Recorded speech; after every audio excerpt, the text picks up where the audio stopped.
Bienvenidos al video y en esta oportunidad vamos a demostrar lo aprendido en la unidad 2. Pero primeramente vamos a presentar a los integrantes del grupo. Está Ricaldi Vasco Alexander Jr., Sabogal Buitrón Mamadeo, Vázquez Cuscayén y el que les habla, Silva Galvez Clever. Y todos nosotros hemos sido guiados por el docente Carlos Alberto Vargas Cárdenas. Durante la unidad 2 logramos llegar a los objetivos deseados o objetivos esperados, en donde es definir qué es la herencia, qué es el polimorfismo, dónde usarlos y desarrollar aplicaciones con esta.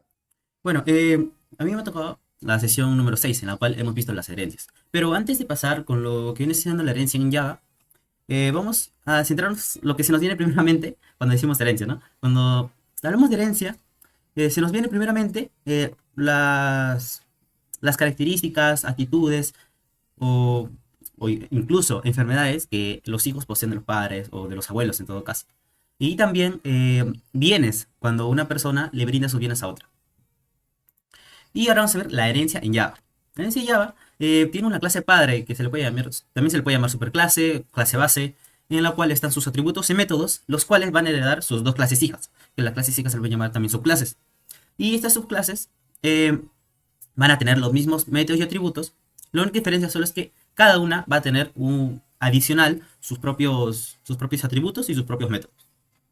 Van a ser sus características. Las características de la herencia permite crear objetos a partir de otros ya existentes. Como bien mencionado, se crea unas clases hijas a partir de la clase padre. Y dice que su mecanismo facilita la modificación y reutilización de los diseños y el código. A esto se refiere con que los métodos se pueden modificar para adaptarlos pues, a cada clase hija y así reutilizar los códigos. Ahora vamos a ver los tipos de herencia. Tenemos la herencia simple, la herencia múltiple y la herencia de jerarquía. En la herencia simple, solo hay una hay una conexión directa entre la clase padre y la clase hija. Mejor dicho, con solo una clase padre. En la clase múltiple es la relación entre una clase hija con dos o más clases padres. Y en la herencia de jerarquía es una clase padre que va a hacer heredar sus atributos y métodos a varias clases hijas, que pueden ser de dos a más. Y ahora vamos a ver un ejemplo de de herencia múltiple, ¿no? En este caso tenemos usuario ventas de Facebook. Como sabemos, en Facebook se puede vender y comprar.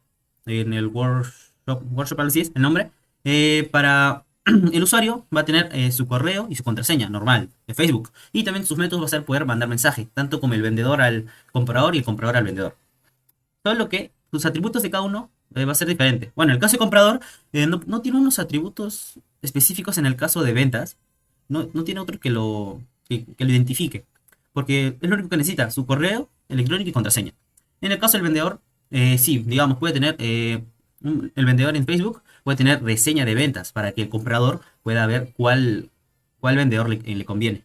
En el caso de método, sí, ahí sí cambia, porque en el caso del vendedor puede vender y también entregar el producto. Y el comprador puede comprar, pagar y también, de acuerdo a cómo ha sido el producto, cómo lo ha tratado el vendedor, puede apuntar al... Perdón, aquí me he equivocado, aquí tiene que ser vendedor, aquí hice un error, pero eso es básicamente un ejemplo. Y ahora vamos a pasar a ver la práctica en el NetBeans. Ahora sí, con un poco más de iluminación, vamos a explicar la práctica de la sesión número 6. Primero se creó un main en el cual no vamos a tocar, porque en el caso que borremos este main, no va a llegar a funcionar el código. Así que creamos una clase, una Java clase aparte, en el mismo package obviamente, y vamos a crear a la clase padre, que en este caso es el clase padre desempleado con sus atributos, el DNI, apellidos, nombres, y le hemos creado su constructor. Y luego tenemos sus getters and setters. Y por último, hemos creado su método. Que en este caso, un método adicional es el de mostrar info, que va a ser el que va a mostrar la información que se ha obtenido de cada uno de los empleados. Primero tenemos al empleado permanente, que es una de sus clases hijas. Y muy importante, para que sea una clase hija, tiene que estar el extens. El extens y de la clase que está siendo hija. Porque en caso que no tenga esto, nos va a saltar error y no va a hacer herencia. Así que sí o sí tiene que estar la palabra extens. Luego están sus propios atributos de la clase, que en este caso es su sueldo base y su afiliación. Y luego tenemos su constructor junto con el constructor de la clase padre. Está public, empleado permanente, string DNI, apellidos y todo eso. Muy importante que los atributos de la clase hija siempre tienen que estar al final, o mejor dicho, después de los atributos de la clase padre. Es muy importante. Y luego están sus getters and setters de los atributos de la clase hija. Y aquí están sus métodos, que en este caso es para poder calcular cuánto va a recibir este empleado. Y también el método, que estamos reutilizando el método mostrar info, que aquí lo he mostrado, se reutiliza para poder mostrar lo que queremos en el caso de empleado permanente. Y ahora vamos a ver en el caso del empleado vendedor, que como resalté hace un momento, para que sea una clase hija siempre tiene que tener extens y de la clase de la cual es hija. O mejor dicho, el nombre de la clase padre. Tiene sus propios atributos, monto vendido, su tasa de comisión. Y lo mismo, tenemos aquí su constructor junto con el constructor padre, que también está al final, o mejor dicho, después de los atributos de la clase padre. También tenemos aquí sus getters and setters y sus métodos, los cuales para poder obtener su, su monto que va a recibir, sus bonificaciones y junto con sus descuentos y su sueldo.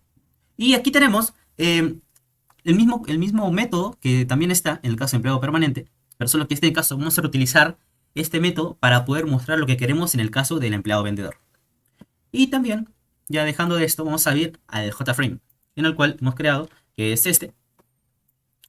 Y se ha creado para cada uno, ¿no? Primero se ha puesto un Panet Tape, Tape Panet, algo así creo que es el nombre, perdón si me confundo, en cual hemos designado a cada uno sus atributos, le hemos puesto su DNI, nombres, apellidos, tasa de comisión y monto vendido, un text área para mostrar toda la información y sus botones para poder manipularlo, para poder interactuar con el programa.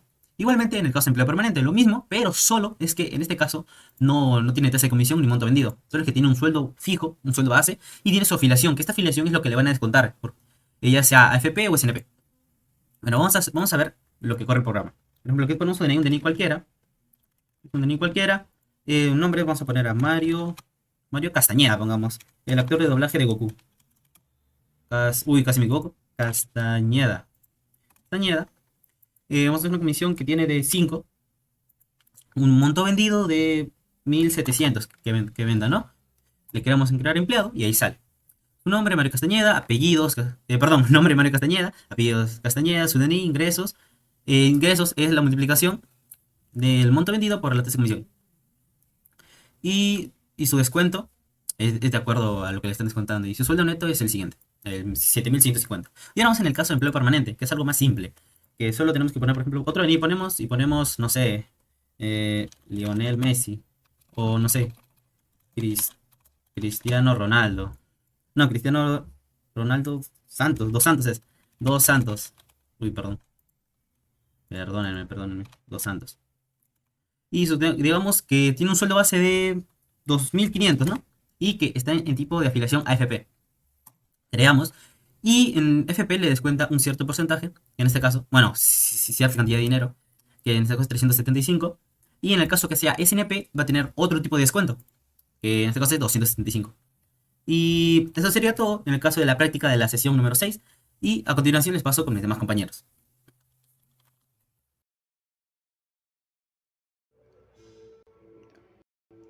Polimorfismo.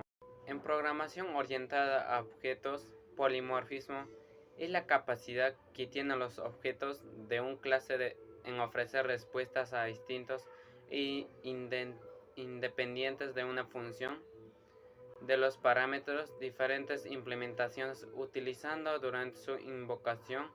Dicho de otro modelo, objeto como entidad puede contener valores de independientes tipo de duraciones de ejecución del programa. Polimorfismo. También tenemos la clasificación de los polimorfismos. Tenemos como la primera el paramétrico. ¿Cuándo se dice que es un paramétrico? Un paramétrico se dice cuando un mismo clase tiene varios métodos o propiedades donde elige automáticamente el método o propiedad a aplicar dependiendo de diferentes formas paramétricas. Como segundo tendríamos del sobrecarga. ¿Cuándo se dice que es un sobrecarga? Un sobrecarga se dice cuando un diferente clase tiene métodos o propiedades donde elija automáticamente o propiedad a aplicar dependiendo del objeto donde trabaje. El último sería del subtipo. ¿Y cuándo se dice que es un subtipo? Se dice que el subtipo es cuando las clases heredan método o propiedad, donde esos métodos o propiedad se sobreescriben. Estas serían las clases de polimorfismo. Clases y métodos abstractos. Para hacer una clase abstracta, esta se declara como una palabra clave abstracta. Para generar una clase abstracta contiene uno o más métodos abstractos. Un método abstracto tiene palabras claves a través de su declaración, como por ejemplo el public abstract voy a dibujar. Es un ejemplo. Los métodos abstractos en el clase padre no proporcionan implementaciones. Un clase que contiene métodos abstractos debe declararse como clase abstract. Aún así, esa clase contiene métodos concretos no abstractos. Cada subclase concreta, un superclass abstracta, también debe proporcionar implementaciones inconcretas de los métodos abstractos del superclass.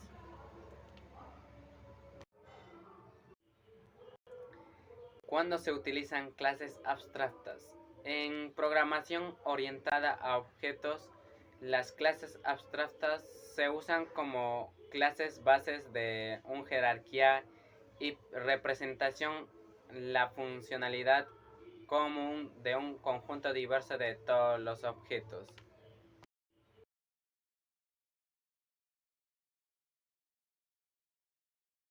Buenos días con todos, mi nombre es Amadeo Zaval y le voy a hablar sobre el polimorfismo con interfaces. El polimorfismo en Java es la capacidad de un objeto para tomar muchas formas diferentes. En otras palabras, un objeto puede ser tratado como si fuera de un tipo diferente al que realmente es, siempre que herede de una clase o implemente una interfaz común. En el contexto de las interfaces, el polimorfismo se logra mediante la implementación de una interfaz por varias clases diferentes. Una interfaz es una clase abstracta completamente que se utiliza para métodos relacionados con cuerpos vacíos. Por ejemplo, aquí tenemos la interfaz que se llama vehículo, donde encender motor y conducir vendrían a ser métodos de la interfaz vehículo. Para acceder a los métodos de la interfaz debe ser implementada por otra clase con la palabra clave implement. El cuerpo del método de interfaz le proporciona la clase que implementa la interfaz. Por ejemplo, acá como bien está comentado, coche implementa la interfaz vehículo. Más abajo, el cuerpo de encender motor se implementa aquí, donde se pone un sistema print. Y aquí es el cuerpo de conducir que se implementa también aquí, con el sistema print, que demostraría que el coche está siendo conducido, pues, ¿no? Las características de una interfaz. Una interfaz puede extender o implementar otras interfaces. Da a conocer qué se debe hacer, pero sin mostrar su implementación. Solo puede tener métodos con acceso público, solo puede tener variables con public static al final. La palabra abstract en la definición de métodos no es obligatoria. Generalmente las interfaces indican el puede hacer de un objeto. Por ejemplo, aquí tenemos la interfaz llamada operaciones, donde tiene métodos y atributos. Acá al número 1 y número 2 se le ha asignado un número en específico, que para el caso de número 1 vendría a ser el 3.6 y en el otro caso 5.9. Acá tenemos la clase, donde implementamos operaciones, que viene a ser la interfaz, con la palabrita implement. Acá lo que hacemos es utilizar los métodos de aquí, retornando la operación que queremos, que viene a ser, en el caso de la suma, número 1, que está en la interfaz de operaciones, más el número 2, que también está en la interfaz de operaciones. Así sucesivamente con la resta, multiplicación y división, para así al final mostrarlo con un sistema print, tanto la suma, la resta, la multiplicación como la división. Además de que encontramos ciertas conclusiones al final de toda esta unidad 2, en donde definimos que la herencia y el polimorfismo comparten una gran se podría decir una similitud en donde ambos van a escribir, sobreescribir y reutilizar ciertos métodos para compartirlos, en donde el claro ejemplo vendría a ser cómo la clase padre o superclass da métodos a sus clases hijas o subclases. Bueno, esto sería todo. Muchas gracias. Con lo resumido, daremos un valor agregado en donde durante toda esta unidad 2 desarrollamos polimorfismo y herencia. En este caso se realizó un proyecto en donde se realizaron registros. En nuestro caso tendría un registro de gimnasio en donde gracias a la herencia y el polimorfismo creamos una clase denominada persona en donde tiene dos clases hijas o subclases, las cuales son denominadas como usuarios y entrenadores, en donde cada uno va a obtener métodos de parte de la superclase que vendría a ser personas, como se puede apreciar.